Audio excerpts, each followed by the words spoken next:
कौन सा अनुच्छेद? अनुच्छेद 44 क्या है दोस्तों? नागरिकों के लिए समान सिविल संहिता। दोस्तों अब आप में से कई विद्यार्थियों के मन में यह प्रश्न खड़ा हो सकता है कि सर ये जो प्रावधान है समान सिविल संहिता, ये है जो दोस्तों महिलाओं के अधिकारों को कैसे संरक्षित कर सकता है। और कईयों के दिमाग में दोस्तों इस बिंदु को लेके बहुत सारे कंफ्यूजन है।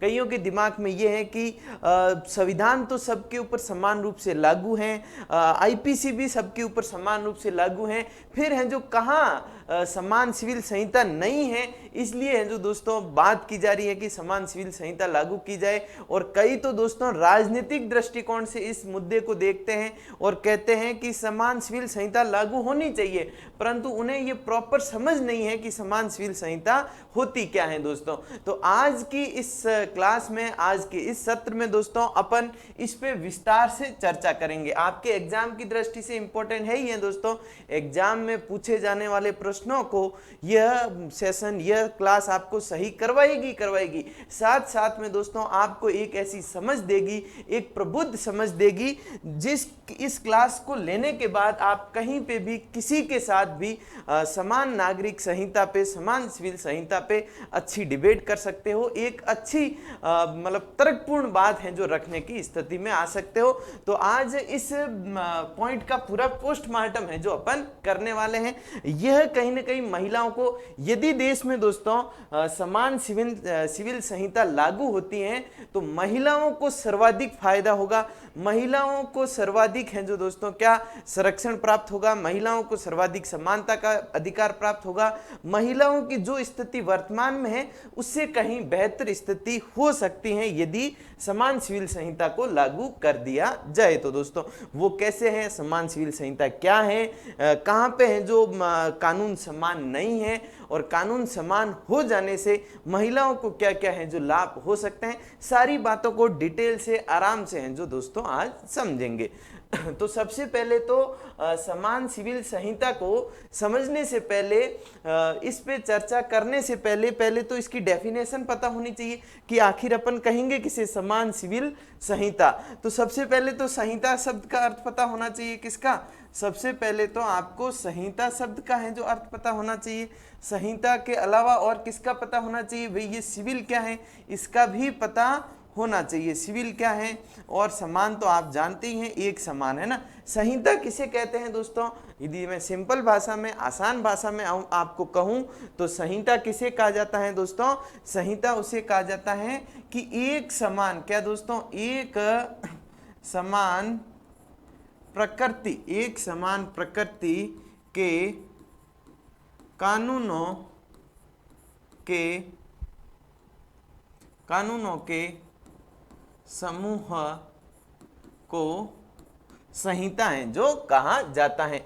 मतलब संहिता किसे कहेंगे, संहिता मतलब एक प्रकार, एक ही प्रकृति के कानूनों के समूह को अपन संहिता कह सकते हैं। जैसे अपन आईपीसी देखते हैं, भारतीय दंड संहिता, इंडियन पेनल कोड, संहिता का इंग्लिश शब्द क्या हो गया, कोड हो गया, इंडियन पेनल कोड या भारतीय दंड संहिता। इसमें क्या है दोस्तों, आपराधिक मामले की प्रकृति के जितने भी कानून हैं उनको एक जगह है जो संग्रहित किया गया है। तो संहिता किसे कहा जाएगा, एक समान प्रकृति के कानूनों के समूह को है जो अपन संहिता कहेंगे।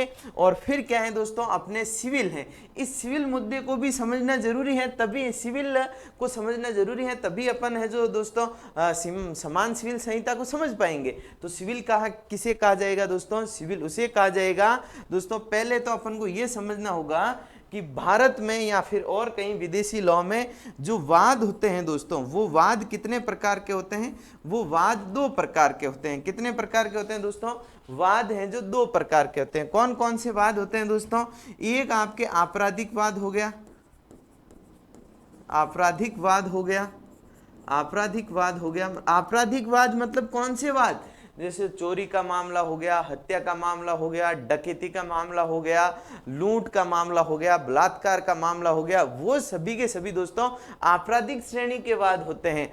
तो इसे है जो कहाँ संहिताबद्ध किया गया है, अभी मैंने आपको बताया भी था दोस्तों, आईपीसी में जो इन्हें संहिताबद्ध किया गया है। फिर दूसरा वाद का प्रकार है दोस्तों सिविल, सिविल प्रकार के वाद। कैसे वाद दोस्तों, सिविल प्रकार के वाद है ना, सिविल फौजदारी जिसे कहा जाता है।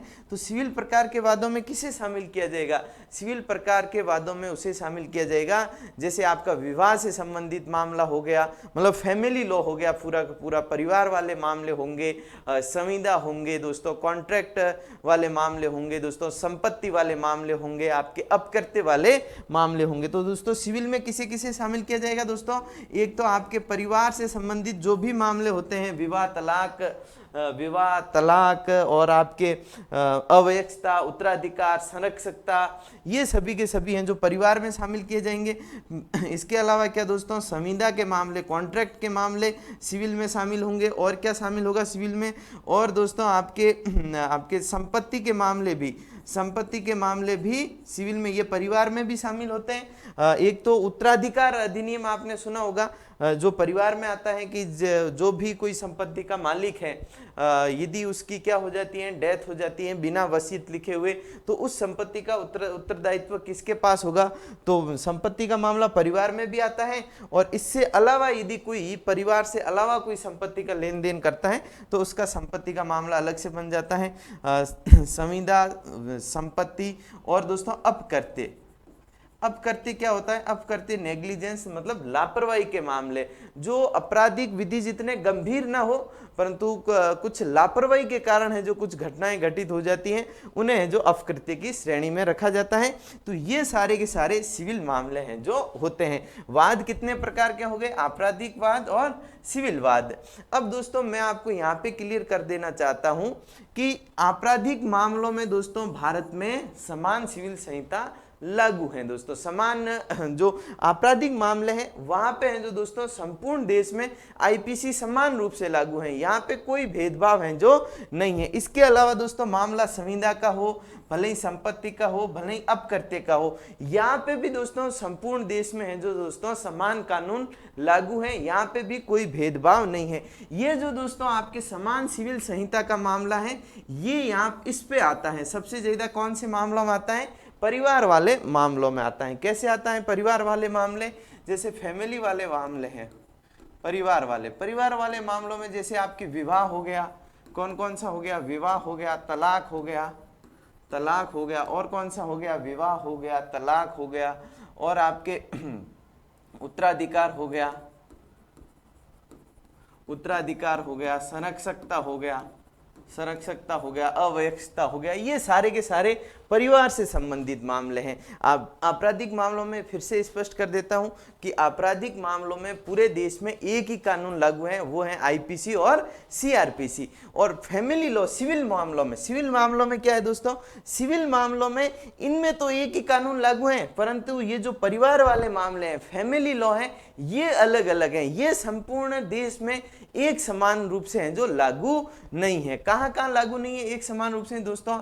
आपने सुना होगा, आपने कभी समझा होगा, क्या सुना होगा? आपने ये सुना और समझा होगा कि एक हिंदू लॉ सुना होगा आपने, हिंदू विवाह अधिनियम 1955 आपने सुना होगा, हिंदू दत्तक अधिग्रहण अधिनियम सुना होगा, हिंदू उत्तराधिकार अधिनियम सुना होगा। तो हिंदू लॉ अलग हैं दोस्तों। क्या दोस्तों?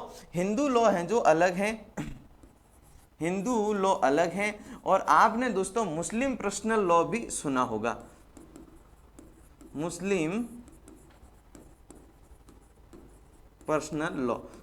पर्सनल लॉ को भी सुना होगा दोस्तों। तो दोस्तों परिवार वाले जो मामले होते हैं, फैमिली वाले जो मामले होते हैं, उसमें हिंदू लॉ अलग है और मुस्लिमों का पर्सनल लॉ अलग है। हिंदुओं में दोस्तों आपके सिख को भी हिंदुओं में ही शामिल कर लिया जाता है, बौद्ध को भी हिंदुओं में ही शामिल किया गया है, और जैन धर्मावली को भी हिंदुओं में ही शामिल करते हुए हिंदू लॉ के अकॉर्डिंग ही उनके ऊपर ट्रीट किया जाता है। मतलब फैमिली जैसे मामलों में हिंदू लॉ है जो वहां पे भी लागू होता है, परंतु मुस्लिमों के लिए अलग पर्सनल लॉ है, ईसाइयों के लिए है जो अलग पर्सनल लॉ है।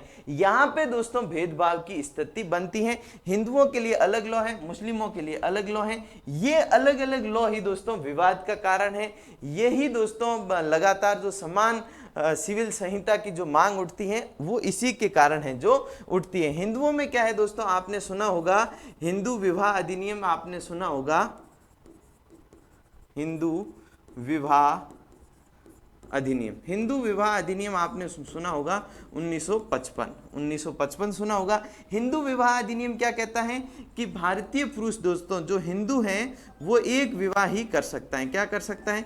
वह एक विवाह ही कर सकता है। और जो तलाक का मामला है, और जो तलाक का मामला है, उस तलाक के मामले में भी क्या प्रावधान है कि तलाक देने का अधिकार महिला को भी है और तलाक देने का अधिकार पुरुष को भी है। तो हिंदू लॉ के मामले में दोस्तों महिलाओं को कहीं न कहीं ठीक अधिकार दिए गए हैं। यदि एक पुरुष दोस्तों एक ही विवाह करेगा, यदि एक पुरुष एक ही विवाह करेगा तो कहीं न कहीं महिला की गरिमा है जो बनी रहेगी। और वहीं एक पुरुष यदि दोस्तों एक से अधिक विवाह करता है, एक से अधिक विवाह करता है तो कहीं न कहीं यह महिलाओं की गरिमा के खिलाफ हो जाता है। जैसे ए नाम का आदमी था, उसने बी से शादी की, फिर इसी ए नाम के आदमी ने सी से भी शादी कर ली। अब ये सी से जैसे ही शादी करेगा तो बी की स्थिति गंभीर हो जाएगी। उसकी मनोस्थिति आप समझ सकते हो कि उसका पति यदि किसी और महिला से विवाह कर दे तो उसकी स्थिति गंभीर हो जाएगी। वो जितने कंफर्टेबल रूप में पहले रह पा रही थी वैसा नहीं रह पाएगी। जबकि मुस्लिम लॉ में दोस्तों क्या व्यवस्था है, मुस्लिम में है जो दोस्तों मुस्लिम लॉ को अलग से कोडिफाई नहीं किया गया। जैसे हिंदू कोड बिल अलग से आया था, 4 लॉ आए थे, हिंदू विवाह अधिनियम, हिंदू उत्तराधिकार अधिनियम, हिंदू सुरक्षा अधिनियम, हिंदू दत्तक पुत्र अधिनियम। इस प्रकार से मुस्लिमों का अलग से कोई लॉ है जो कोडिफाई नहीं किया गया। हिंदुओं के लिए लॉ कोडिफाई है, मुस्लिमों के लिए लॉ कोडिफाई नहीं है। तो यहाँ कहीं ना कहीं महिलाओं के लिए दोस्तों भेदभावपूर्ण स्थिति बन जाती है। जैसे मुस्लिमों को 4 विवाह करने का है जो अधिकार दे रखा है, 4 विवाह करने का अधिकार देख रहा है। विवाह 4 करेगा कोई पुरुष तो महिलाओं के साथ कहीं ना कहीं ये उनकी गरिमा के साथ ठेस पहुंचाने वाला काम हो जाएगा। इसके अलावा जो तलाक है वो तलाक आपके ट्रिपल तलाक तो आपने अखबारों की सुर्खियों में देखा होगा। तलाक देने का अधिकार सिर्फ पुरुष को है, यहाँ पे दोनों को है, पुरुष को भी है महिला को भी है। 13 ग्राउंड दे रखे हैं, उन 13 ग्राउंड के आधार पे हैं जो तलाक देने का अधिकार है। परंतु यहाँ पे तलाक देने का अधिकार किसको है? सिर्फ और सिर्फ किसको है? सिर्फ और सिर्फ पुरुष को है। और ट्रिपल तलाक तो दोस्तों पहले बहुत घातक स्थिति थी, अब वो वैसा नहीं है, अच्छी बात है वो। परंतु अभी भी यहाँ पे तलाक पुरुष आसानी से दे सकता है, यहाँ पे तलाक आसानी से नहीं दी जा सकती। यहाँ पे पुरुष तलाक आसानी से दे सकता है और तलाक देने का अधिकार सिर्फ और सिर्फ पुरुष को है। और दोस्तों एक निकाह हलाला आपने सुना होगा, क्या दोस्तों? निकाह हलाला, निकाह हलाला आपने सुना होगा। ये निकाह हलाला ही महिलाओं की गरिमा को कहीं न कहीं ठेस पहुंचाता है, महिलाओं की गरिमा को है जो कमजोर करता है, महिलाओं की गरिमा को है जो कमजोर करता है, निकाह हलाला।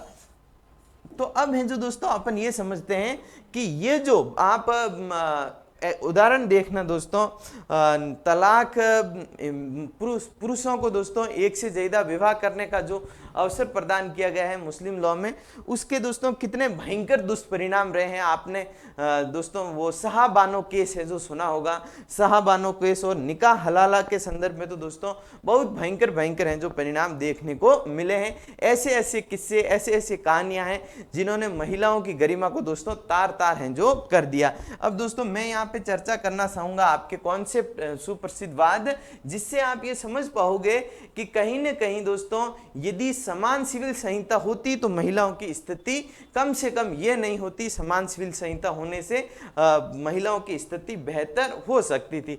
जैसे अपन देखते हैं कि आपके कौन सा केस था? शाहबानो केस। कौन सा? शाहबानो केस। शाहबानो वाद क्या था दोस्तों? शाहबानो वाद।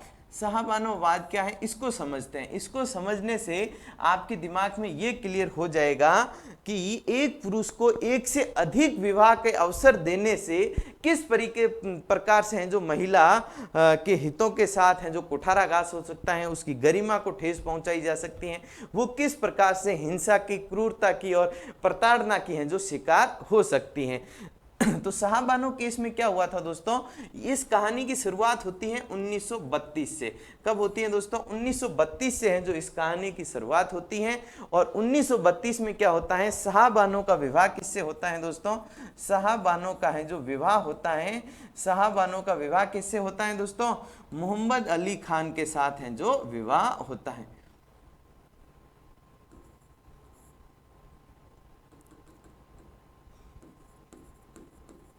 मोहम्मद अली खान साहब के साथ हैं जो साहबानों का विवाह कब होता है? 1932 में। यहाँ मैं आपको इस बात का एक एक फैक्ट बताऊंगा, डिसीजन भी बताऊंगा, उससे है जो आप ज्यादा बेहतर समझ है जो डेवलप कर पाएंगे। 1932 में विवाह होता है। फिर इन दोनों के विवाह के परिणाम स्वरूप इनके 5 बच्चों का जन्म होता है। कितने बच्चों का जन्म होता है? 5 बच्चों का है जो जन्म होता है। और फिर दोस्तों यह मोहम्मद अली साहब क्या करते हैं? 1946 में है जो दोस्तों दूसरी शादी है जो कर लेते हैं, हलिया बेगम से हैं जो ये दूसरी शादी करते हैं 1946 में। 32 में विवाह हुआ था, 1946 में है जो ये दूसरी शादी कर लेते हैं। जब ये दूसरी शादी करते हैं तो साहबानों की स्थिति जायज, बिल्कुल मतलब ये बिल्कुल कहने की बात नहीं है कि उनकी स्थिति घर में डाउन हो जाती है, उनका मान सम्मान कम हो जाता है और उनकी गरिमा को भी लगातार ठानसन है जो ठेस है जो पहुंचती रहती है।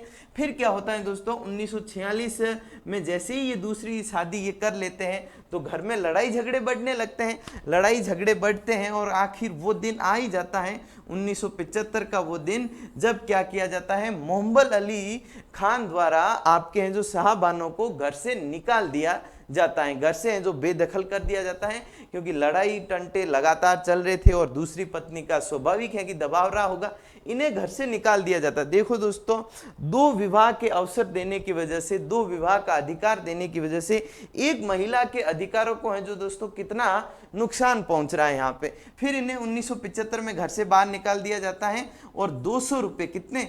200 रुपये प्रति माह, कितने? 200 रुपये प्रति माह है जो क्या कि दिया जाता है? गुजारा भत्ता है जो साहबानों को मोहम्मद अली खान द्वारा दिया जाता है। फिर ये क्या करते हैं? 1978 में ये गुजारा भत्ता देना बंद कर देते हैं।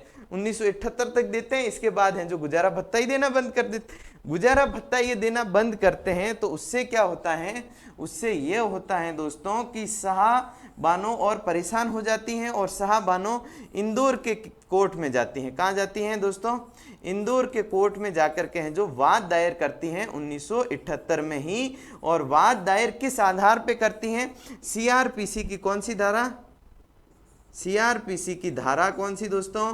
सीआरपीसी की धारा 125 के तहत हैं जो वाद दायर करती हैं। सीआरपीसी की धारा 125 क्या कहती हैं?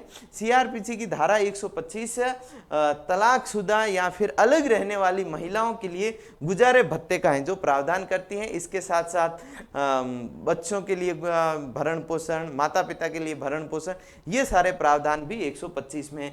तो साहबानों है जो दोस्तों सीआरपीसी की धारा 125 के तहत इंदौर कोर्ट में जाकर के हैं जो कोर्ट से ये फरियाद करती हैं कि मुझे है जो घर से निकाल दिया गया, अब गुजारा भत्ता भी मुझे नहीं मिल रहा है, तो मुझे है जो गुजारा भत्ता दिलाने का है जो प्रयास करे, गुजारा भत्ता देने का है जो कोर्ट ऑर्डर पारित करे।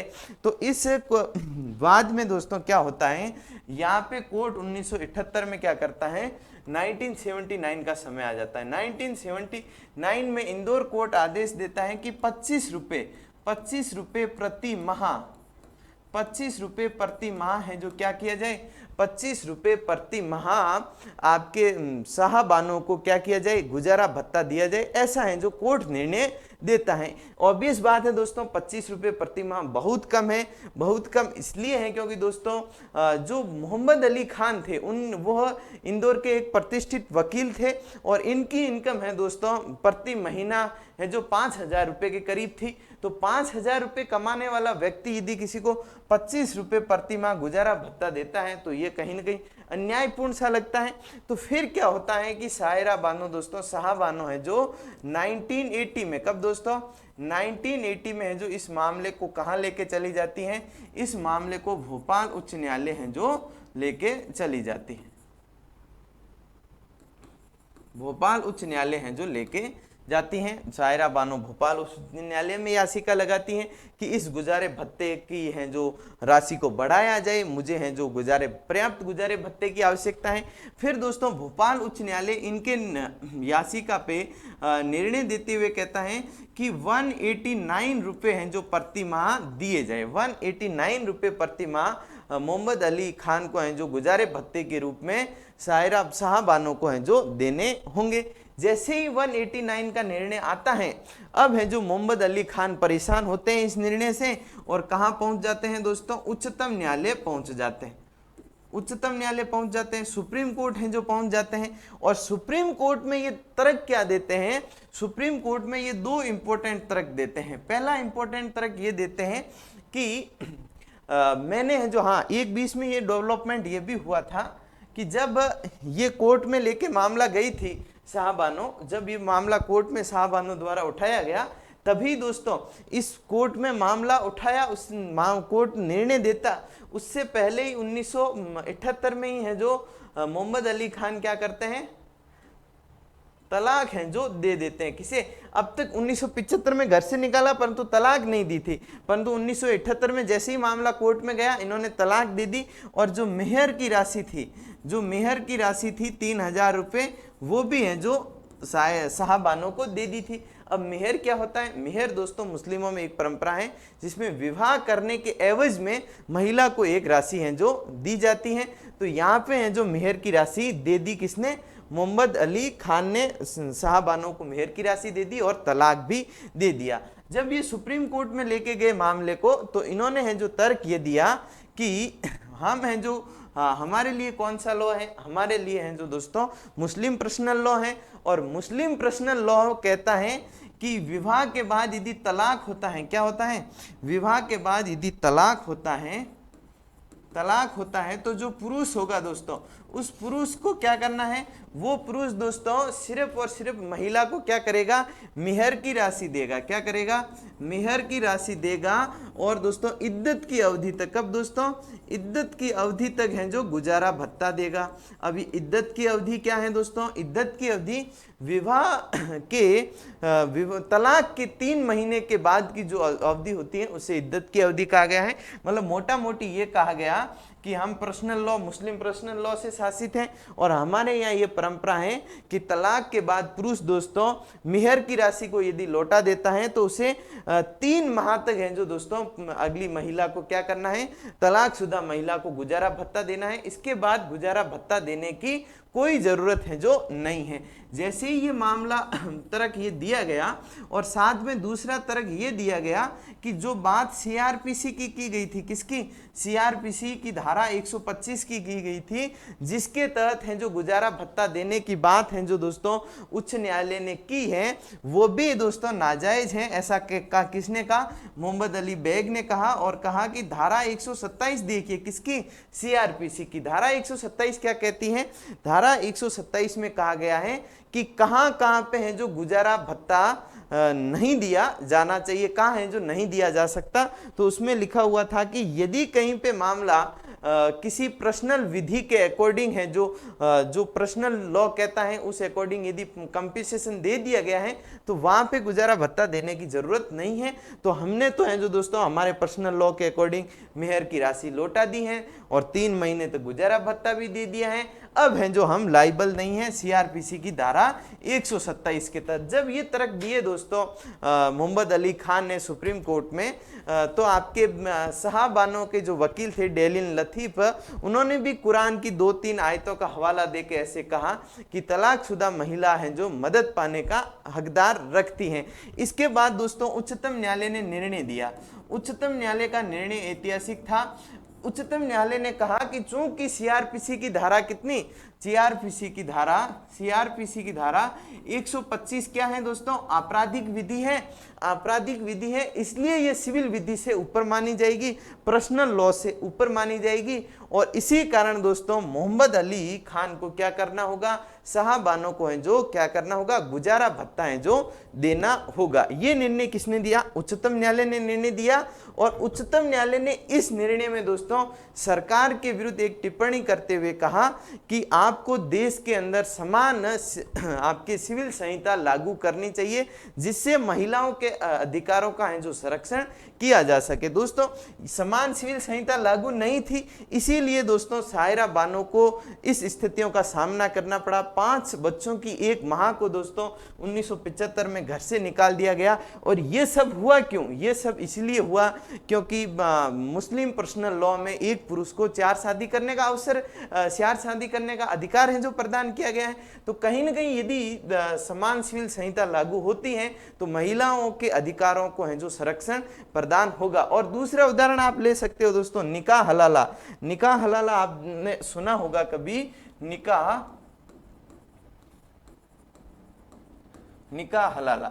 निकाह हलाला क्या होता है दोस्तों? निकाह हलाला इसमें ये मुस्लिमों में दोस्तों ऐसा है कि यदि कोई पुरुष से किसी महिला को तलाक देता है तो तलाक देने के बाद दूसरी महिला यदि उससे फिर से विवाह करना चाहे तो दोस्तों उसे एक और विवाह करना होगा, किसी अन्य पुरुष से विवाह करना होगा। विवाह करने के बाद उसे उसके जो पत्नी के कर्तव्य होते हैं उन्हें निभाना होगा। उसके बाद है जो वो वापस विवाह कर सकती हैं। उदाहरण से समझते हैं, जैसे ए और बी हैं, दोनों मुस्लिम हैं, सलमान और सलीमा हैं।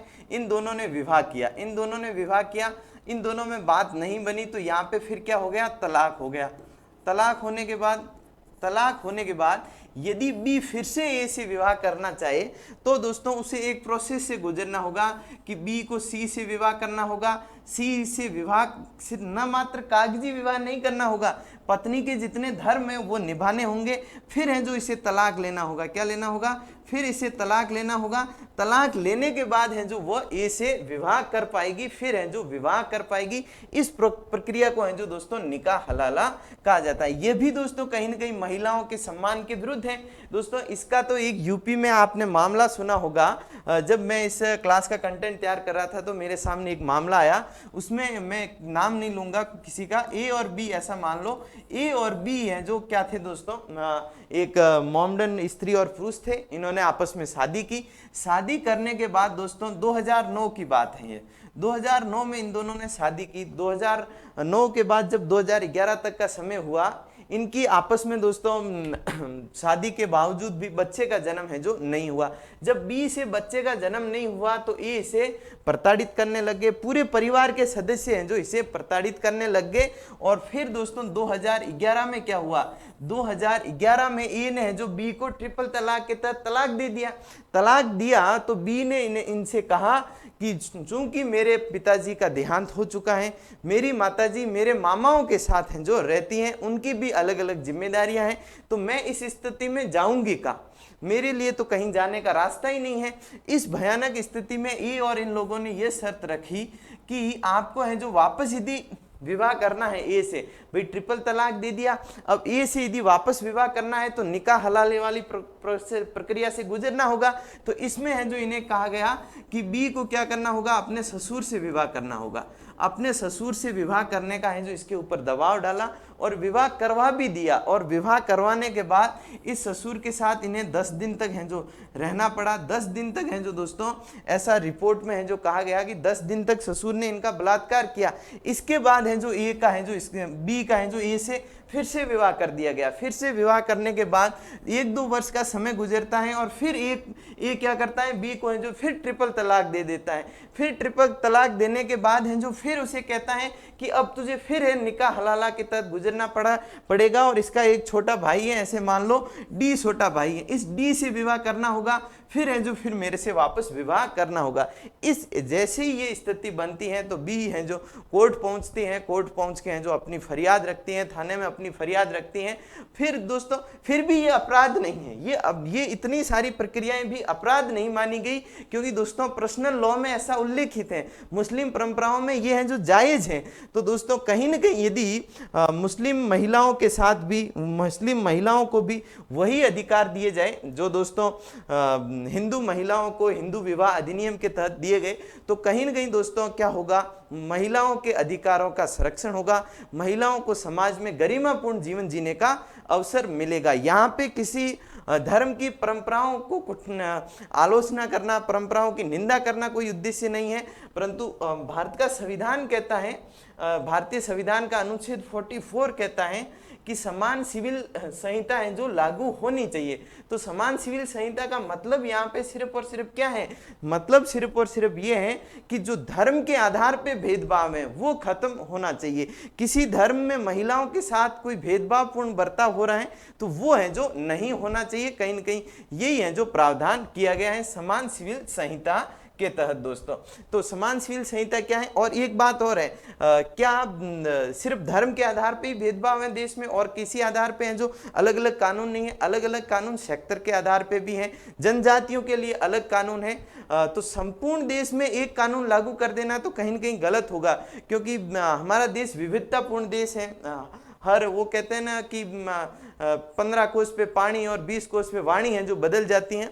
तो ऐसे विविधतापूर्ण देश में दोस्तों एकदम से कानून एक जैसा लागू कर देना गलत होगा।